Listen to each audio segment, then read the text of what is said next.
ताज्या बातम्यांसाठी महान करेला सबस्क्राइब करा आणि बेल आयकॉनला क्लिक करा। पुणे पदवीधर आणि शिक्षक निवडणुकीसाठी पात्र मतदारांनी नावे नोंदवावीत, सहाय्यक मतदार नोंदणी अधिकारी दीपक शिंदे यांचे आवाहन। पुणे पदवीधर आणि शिक्षक विधानसभा मतदारसंघाच्या मतदार याद्यांच्या पुनर्रचना कार्यक्रम सुरू करण्यात आला आहे।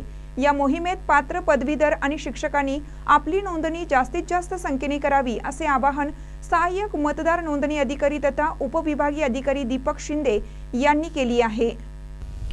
ते म्हणाले, पुणे पदवीधर आणि शिक्षक विधानसभा मतदारसंघातील मतदारांच्या याद्यांचा पुनर्रचना कार्यक्रम जाहीर झाला आहे।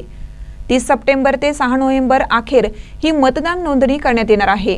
पदवीधर मतदारांसाठी 1 नोव्हेंबर 2022 पूर्वी तो पदवी प्राप्त करणं गरजेचं आहे, तर शिक्षक मतदारांसाठी 1 नोव्हेंबर 2022 पूर्वी माध्यमिक विभागात तो 3 वर्ष शिक्षक असणं गरजेचं आहे। या दोन्ही मतदारसंघांसाठी जास्तीत जास्त पदवीधर आणि शिक्षकांनी आपले अर्ज सादर करावेत, असंही शिंदे यांनी सांगितलं। महानकर न्यूजसाठी सुभाष बसमे, इचलकरंजी।